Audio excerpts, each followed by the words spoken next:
Quiet on set. Roll camera. Sound speed. Mark, please. And action. Take one. Welcome back to Students in Focus. I'm Katie, student producer at the Utah Education Network. We are so excited to have you joining us for Season 2. This season is guaranteed to be filled with more student stories and interviews with industry experts. To start off our season, we hear from an animator who worked on the Spider-Verse films. We also learn more about the Olympus High School TV program and the Robotics Club at Judge Memorial. And we have a feature on Penny Johnson, who's been working as a script supervisor for over 40 years. Let's kick off our season with a piece by CJ Stokes. He interviews Nick Kondo, Judge alumnus and animator and lead for the Spider-Verse films. This piece was chosen as finalist for the Utah College Media Alliance's Futures Awards for Best Feature Video.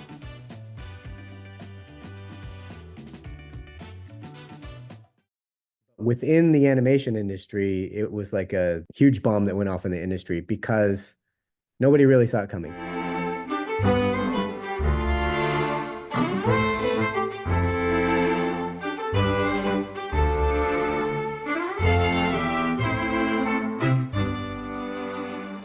In December 2018, the world was stunned with the release of Sony's Spider-Man Into the Spider-Verse.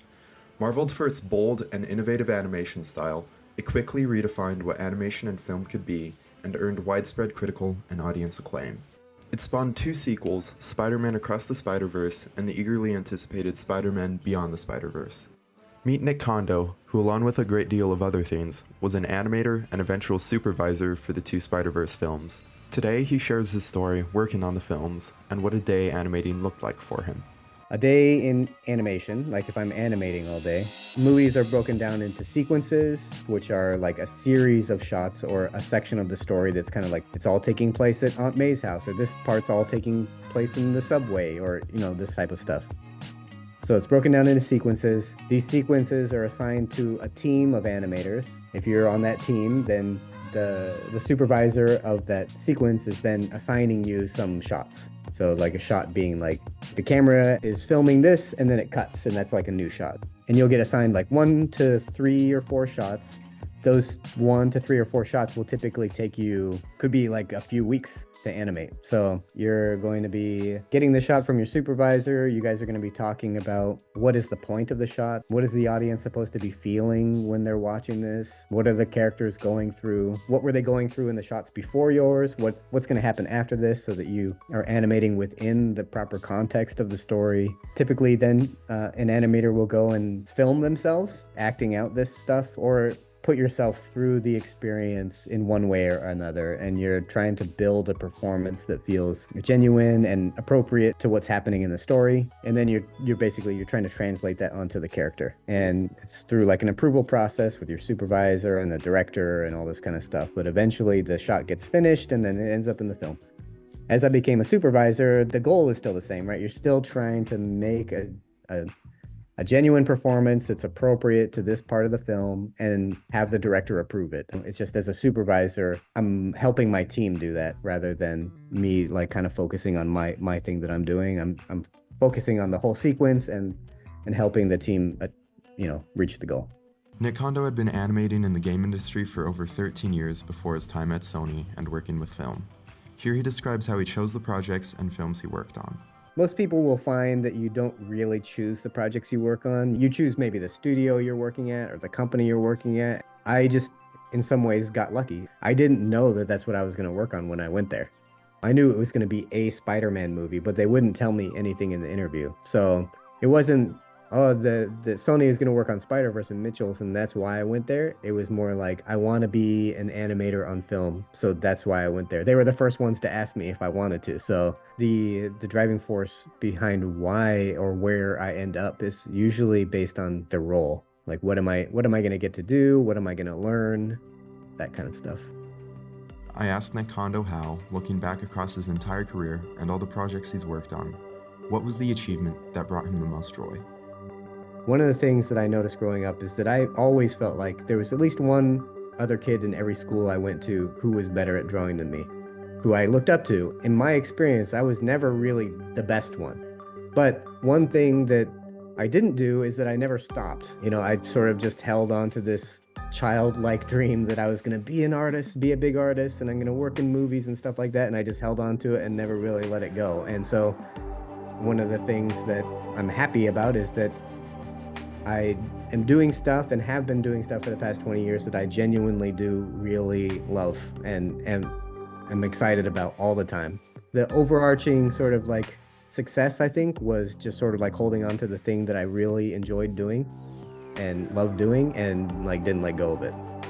For the full interview with Nick Kondo, in which he shares his journey into the animation industry, head over to the Bulldog Press Spotify or website. I'm CJ Stokes. Next, we have a piece by me. I visited Olympus High School's TV broadcast class to learn more about the program there. I interviewed the students who told me more about their time in the program, skills learned, and the benefits of being in a creative class.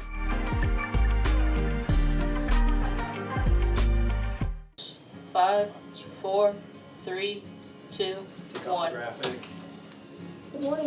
I was just sitting there one day, I was like, well, I teach video, I might as well start teaching live video, you know, get that experience too. And so I did an internship at KSL, I also did an internship at SpyHop, which is a blast.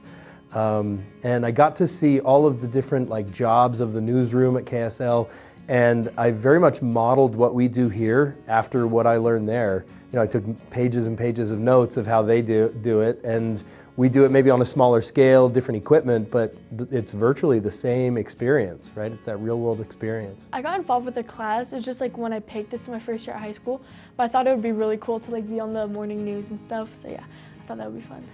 Freshman year, I was invited to commentate the football game and really enjoyed it, so I took the class the next 3 years. The class being known is more like people know it's a class. If you say that you take it, people don't really understand what that entails. They just know that you're taking a TV broadcasting class. Honestly, my expectations were a little low because I knew from watching my brothers' shows that they were like pretty like, you know, standard, but also like simple. But my expectations were pretty like blown completely. Like, you know, we have a professional studio behind me. We have all these cameras and it's awesome. I didn't expect to learn all like the backstage stuff, and I think that's really cool. Like I got to know how all the like sound mixing works and like graphics and everything, so that's really cool. Typical day, like if it's just on Wednesdays we have shows, so usually if like you're on the show you work on the script, and if you're not you have other jobs where like you can work in the studio, do backstage. But on off days where we don't have a show, usually we just like work on assignments, like little playbacks that we put on the show. Or yeah, usually we just kind of like practice our job. If you're a reporter, you go on like film interviews. My favorite thing that I do in the class is the commentating I do. I do about 2 games a week now during basketball season, so that's really enjoyable. Honestly, I kind of like TD, simply because the technical director, it's just like my favorite job, honestly. You just switch the cameras, you're constantly clicking things, you're looking around, seeing what other people are doing, and you kind of have to find out what they're doing, make sure the playback's doing their job. Teleprompter, you have to like see where they're at, where they're scrolling down to, when you need to switch the camera, and etc. So I just like that, being there, looking around, and having to switch the camera. My favorite thing to do in class is probably, I like doing like the street interviews and going out and interviewing people. That's really fun. I like the sports more because it's, I especially like the basketball games a lot more because they're fast-paced, they're fun, they're engaging, you get to kind of choose your job more, and in class you're kind of assigned jobs. So I think basketball games are really fun. There's a certain thrill, a certain like adrenaline rush that you get when you go live that you don't get other times. You know, you can edit the video and then, oh, you don't like something, you can go back and fix it. But in live, you got to roll with it, right? You have to roll with the punches and figure out, you know, how to improvise when needed, and I think that's a cool experience that the kids in my video production class don't get, but here in TV broadcast, they get to experience every day. There's always creative blocks, you know. There's always like struggles for figuring out what to make next and the blocks for like actually making it.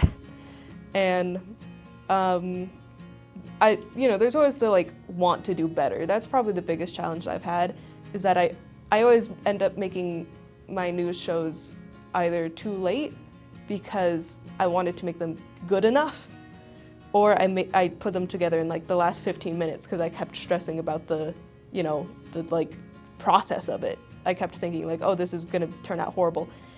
If you put work into something, if you put love and effort into something, it is good enough because it's part of you, and that's good enough too. Some other skills you can like learn from this class are things like definitely time management. You are always on a constraint. You also get to learn how to talk and interact with people. That was a big issue for me when I first came into this class. I was just very socially awkward.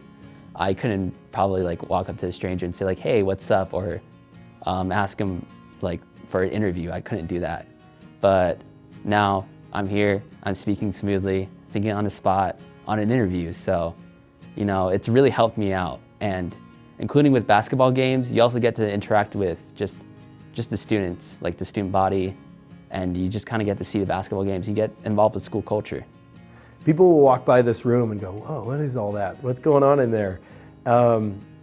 It's a class for everybody, right? If you are a dancer, then you need to get more stage presence. If you want to go into engineering, then you should understand how a video switcher works and resolutions. And like there are so many facets of TV broadcast that can extend beyond just simply what we do here.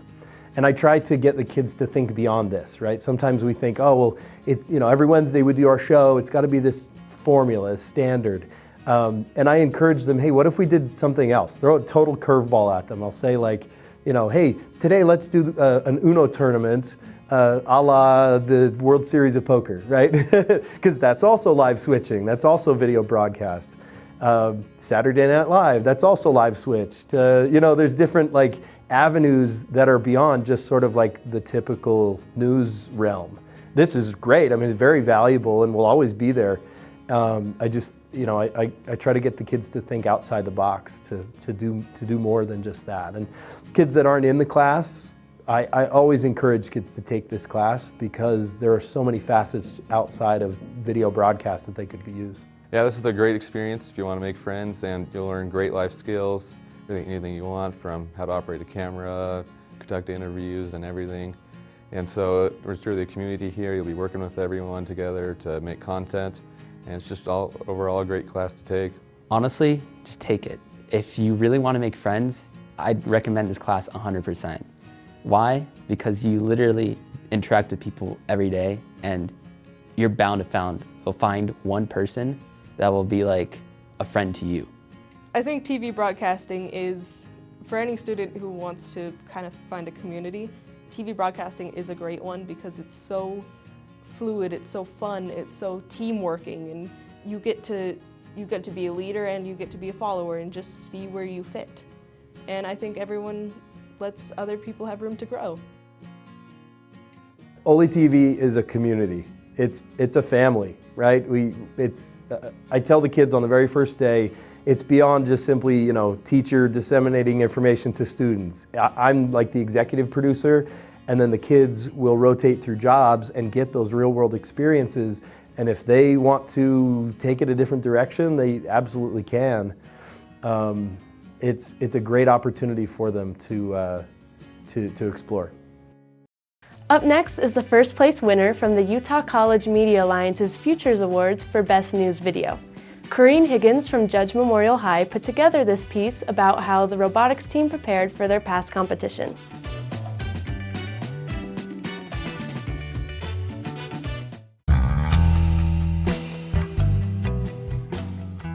This year's game's objective is to score little rings called notes into a big goal that's 7 feet off the ground, or into a smaller goal that's closer to the ground but much more thin. It looked pretty easy at the start, but the way that our team has kind of decided to accomplish it, it has gotten a little difficult, but we are currently working on it, and it seems to be working okay, but with a little difficulty. The biggest challenge would have to be the swerve drive. Because of the recent encounter of it actually smoking, it's getting us to be a little stressed about how it'll handle when we're running it at full speed. I'd say strategy in this one's going to be tough because or like driving, because there's a whole big obstacle in the middle of the field that impedes your vision, and strategy around that and around like the other challenges of the field. That's going to be a little tough to deal with two other teams that you have to work with, right? I think the team is doing really well this year. We're on really good pace. Robot's driving, and our mechanism is looking like it's going to be pretty rad. I'm excited to see how our robot does, because we spent a lot of time on like a very much complicated but very much worth it drivetrain, and we've kind of decided to go for a unique idea when it comes to like intaking the little notes. And so I'm kind of excited to see how our unique idea plays out as opposed to like the more traditional things you might see. I think we're going to get first place. I think we're going to go to Worlds.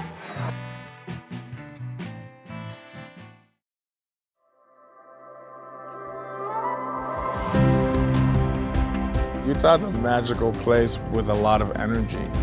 Within 20 minutes of driving from downtown Salt Lake City, you're in the mountains. It just looks so American to me. You come to Salt Lake City, you come to Utah, you find a crew who is hungry and they want to stretch themselves every single day to sort of match your vision. We were able to crew and cast so much locally. I think that brought so much to the project. It's just easier to sort of make our ideas happen here.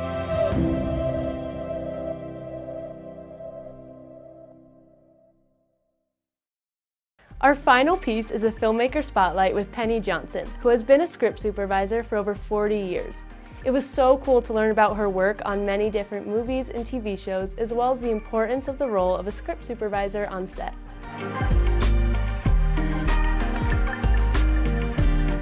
So I happen to be the only girl in the film program at BYU, and traditionally women are script supervisors. There are more men who are becoming script supervisors recently. Script supervisor position actually started as the studio chiefs' heads would bring their secretaries with them to set, and they ended up keeping notes. This is my understanding of how the job came about. I was the only girl, so they asked me if I wanted to learn, and I wanted to learn how to do everything, so I said yes. And they let me work on all of their projects. Even if they didn't need a script supervisor on a show, they would let me script supervise so that I could learn how to do it. Really, the job, you have to do it to learn it. And it's hard to find people who are willing to let you mess up because you're going to make mistakes. So I was very fortunate. Just happened to be right place, right time. And yeah, they just let me learn how to do it. And it was great. Yeah, I was lucky. One of the things I really like about being a script supervisor is you're right there in the thick with everybody. You work with the director and the director of photography and the first AD, and you work with all departments. And I really like that about my job. I don't really work with Grip and Electric, the lighting guys, but everybody else, you know, wardrobe and hair and makeup and sets and props and camera, sound, I get to work with everybody, and I like that. And the actors too. I mean, as a script supervisor, you've got your hand in every department. It's nice, yeah, it's fun. I saw the first Star Wars movie, and I was like, I want to do that. And so when I got to college, I majored in English, and then I majored in some other things, and then ended up in film. This is what I usually tell people about script supervising. It's two major things. One thing is keeping notes for the editor. You have the script in front of you and you keep very detailed notes for the editor so that they can edit more quickly. They don't have to look through, if you've taken 10 takes of a scene, they don't have to watch every all 10 takes. They can go right to this circled take that the director has told me to circle. And it saves them a lot of time. And then the second thing is continuity, and that's the big thing. Making sure that everything matches. And that's where you start to work with all of the other departments. And that's the hard part. The note-taking is pretty easy, but the hard part is the continuity. You're keeping track of everything. You're keeping track of props and wardrobe and hair and makeup and, you know, assisting them. And then you're working with the actors, making sure that they're saying their lines right. And if they pick that cup up with the right hand in the first take, they have to pick up that cup in the right hand every take after. And some actors are great at it and some need help, you know. So those are the two major categories of what I do, and then there's just lots of things underneath those two categories. I'll show up at call time. They send us a call sheet, and on it has what time you need to be there. I get there and set up. There's usually what they call a video village with monitors, and there's either a chair for me or bring my own chair. And that's pretty much where I spend my days at Video Village. I'm watching the monitors, so I get ready for the day, kind of review what we're filming that day and see if there's any continuity things that really need to match, and get that in my brain. Yeah, usually I'm ready to go before everybody else is because they have to light the set. Everybody has to get into wardrobe, go to hair and makeup. And as soon as we start rolling, then I'm busy until we are done at night. Like there's really no downtime. You're busy and a 12-and-a-half-hour day is a regular day. So filming 12 hours, half hour for lunch. And a lot of times we go longer than that. So it's a long day. Yeah, it's a long, hard day. You have the script in front of you and you draw lines through what you have filmed, and you start the line where the take starts and then you go through until it ends. And so you have a quick way of looking. If there's a line through everything, you can tell the director, yes, you have everything. If there's a squiggly line, it means you don't have it. So right now I'm the only person on camera talking, so all of my lines would have a straight line through it and all of your lines would have a squiggly.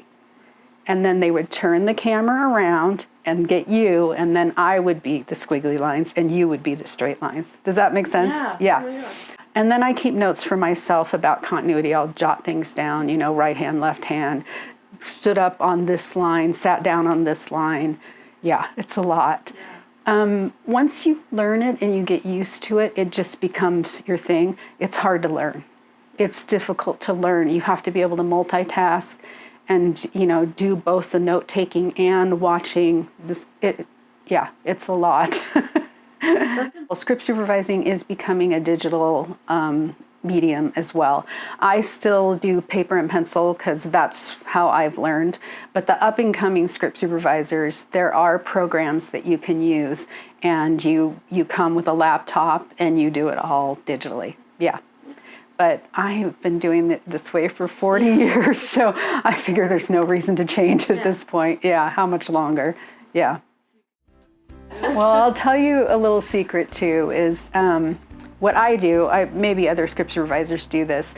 The first week of a movie, of a project, the first 4 or 5 days, I keep my eye on everybody, each department and each actor.